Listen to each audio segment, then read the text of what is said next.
Getting your first pair of ice skates is like getting your first bicycle.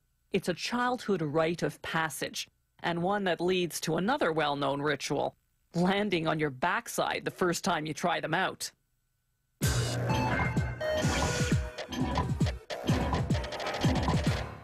How long have we been ice skating? An iron skate found in Scandinavia dates to 200 AD. But people likely put blades made of bone under their shoes even earlier than that. Skaters tied on their blades with straps until the advent of the skate boot in the early 1900s. Today's skates are lightweight and high-tech and are designed for specific sports: figure skating, speed skating, and hockey.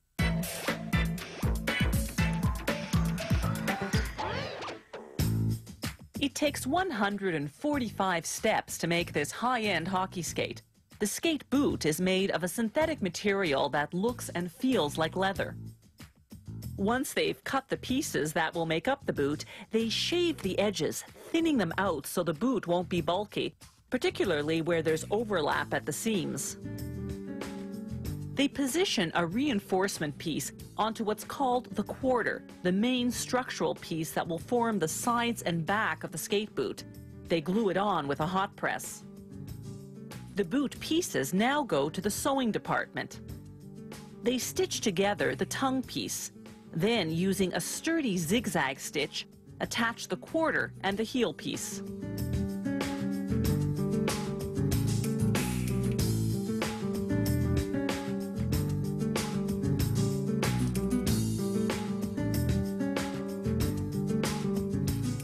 They spray glue on the quarter and on the ankle support. Then they stick on a foam ankle pad designed to mold to the contours of the skater's ankles. Next comes the lining. They must center it perfectly for the skate to be properly aligned and balanced. The eyelet machine works like a hole punch, punching out eyelets in the quarter. They reinforce each eyelet with an aluminum washer. The last step in the sewing department is called forming. They place the boot over a metal foot form. A hot press laminates the boot to give the back and sides of the quarter their shape. In the assembly department, they put the parts together using a foot form. They tack on a white plastic insole and a black plastic toe cap.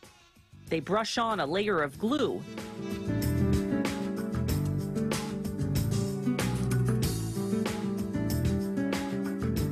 and attach the boot.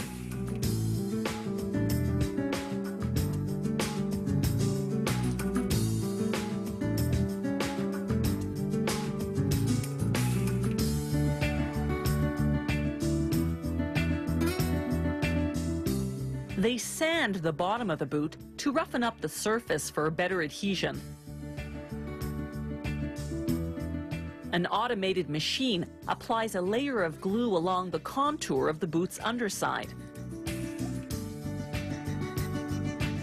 The boot then goes through a heat machine for a couple of seconds to evaporate the solvent in the glue, making it tackier.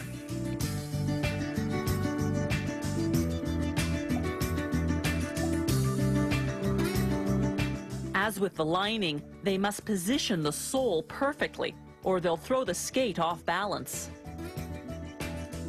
An 8-ton press presses it onto the boot.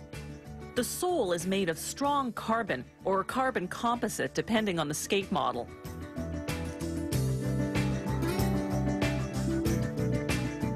Once the glue is dry, they drill 2 holes through the sole for attaching the skate blade.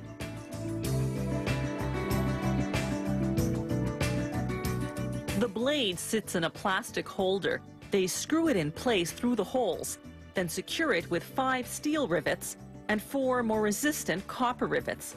Like the lining and the sole, the blade's alignment is crucial. Roller hockey skates are made almost the same way as ice hockey skates, only instead of a blade, they attach an aluminum chassis with rollers. In the finishing department, they inspect the inside of the skate. checking the blade holes and rivets in particular. They plug the blade holes. Then they lace up the first 3 sets of eyelets. Finally, they install what's called the footbed, the high-density foam padding that lies under the foot. Last but not least, they clean the skate, trimming excess threads and removing any glue residue.